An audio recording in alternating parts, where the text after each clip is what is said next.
known in Latin as avena sativa. Right. As anyone can see, it doesn't look anything like wheat or barley. It looks totally different. Okay. This book that I'm holding is Hasomeh Hai Yes, I'm familiar. Bamishnah, written by Professor Yair Felix Zal, whom I met on at least one occasion. I spoke to him. He was a great chacham.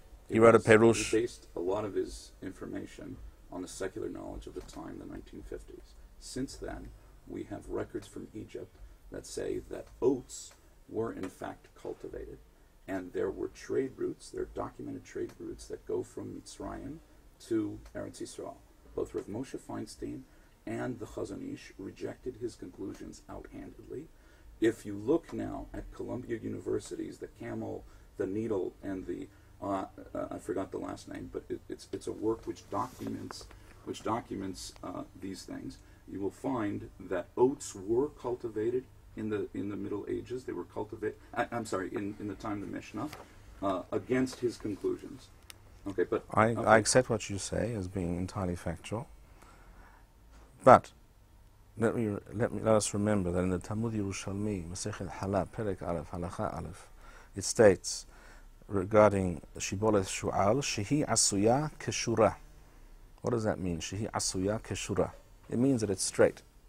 It points in one direction. Now look at this picture here of Shiboleth Shu'al, according to Professor Felix, which is a two-road barley, a species of barley, and the Braitha tells us that Shiboleth Shu'al is a kind of barley, means Se'orim. And look at Shiboleth Shu'al, and look how that looks, and nothing points in the same direction. How can you describe that as Keshura? Okay. Is that not a relevant proof? Well, okay, there are differences in the time. It doesn't always grow that way. Okay. And What doesn't? I'm sorry. What doesn't always grow that way? No, what I'm saying is that picture, right? And the way to understand the Yerushalmi is there are variations of the grain, right? That look. That's the European. This is European. This is two-road barley, which is common. These are oats, yes. Right. Okay. And they exist here in Eretz Yisrael wild also. I saw them not 10 days ago when I was on a teal. Okay. All right. So what's the problem? So the problem is there are variations in the way things grow, just like an esrog is different. But all oats, all oats look roughly like this. Every type of oat on the planet looks roughly like that. Now, that has nothing to do with being straight. To explain the Yerushalmi as describing this grain as being keshura, like a ruler, maybe it means straight. The way it grows straight up. Well, all grains grow up. They don't grow down. They don't grow sideways. They all grow up. What do you mean by that? Rice also grows up. Does that make it one of the 5 species?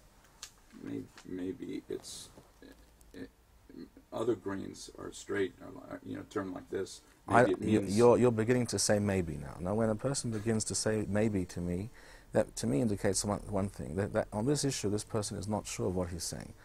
You may be absolutely correct regarding certain scientific papers and books written since the 50s or what have you, that may contradict in one aspect or another certain conclusions of Professor Yair Felix Zal.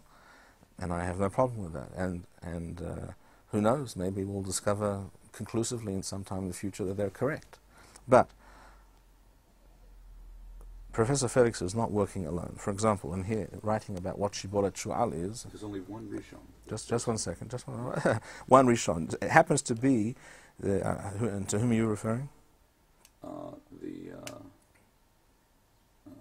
Baal HaMa'or brings down 2 shitos, Avina. All right. Okay. Well, I was referring to something even better than that, I think, that is quoted here also. Rav Nathan, Rabbi Nathan Ava Yeshiva, he was... Well, he's not the Aruch. Rabbi Nathan, no. You're talking about Rabbi Nathan Baal Haruch from Rome. No. I'm talking about Rabbi Nathan Av HaYeshiva. He was the Gaon Eretz Yisrael, here in Eretz Yisrael, in the period of the Gaonim, where there was an attempt to re-establish the Gaonate here in Eretz Yisrael.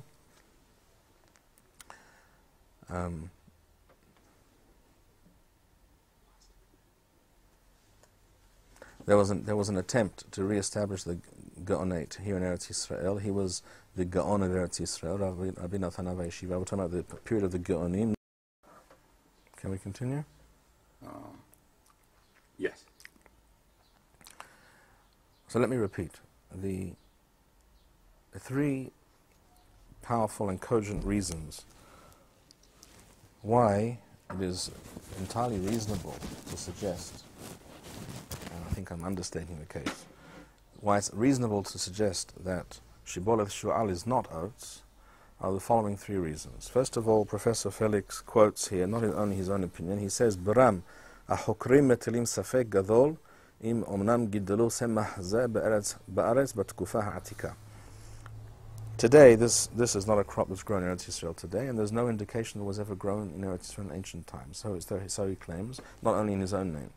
Second of all, Yerushalmi Masechet Hala, Perek Aleph Halacha Aleph, describes Shiboleth Shu'al as a grain that is similar to a rule. It's very straight, and that's exactly what we see here in this picture here of two-road barley, a variety of barley, which does grow in Eretz Yisrael, always has and still does. And third of all, and I think this is the clincher, Rabbi Nathan, Av HaYeshiva, a Gaon, a great Chacham of tremendous stature at the time of the Gaonim, who lived here in Eretz Yisrael, says explicitly that when translating and explaining in his Perush on the Mishnah, which we have, on Masechet Pesachim, and explains what Shiboleth Shu'al is, he says it means this two-road barley and not oats. These are three very powerful arguments why Shiboleth Shu'al is not oats, but rather a variety of barley. And that's exactly what the Talmud Bavli says. Not in the Braitha, it says that Shiboleth Shu'al is a type of se'orim, whereas oats don't look like se'orim, don't taste like se'orim, they also don't walk and quack like se'orim. They're not substitute for se'orim in any way, shape or form. Would you eat oats on Pesach? I'll get to that in one moment.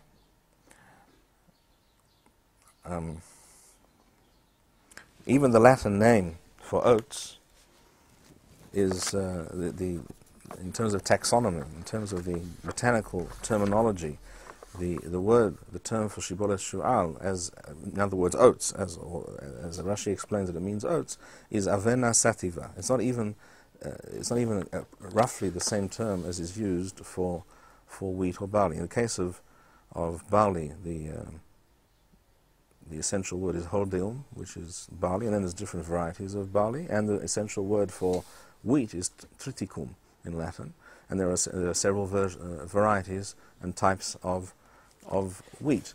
But the term for oats is an entirely different term.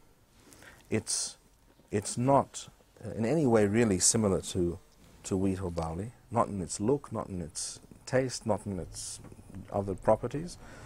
But the Braitha says that it is a min se'orin, and the Rambam says this. I mentioned it once in Yichod Brachot, the second time in Yichod Hames U'Masad Perek Hey. So how do we reconcile these facts? Not very easy.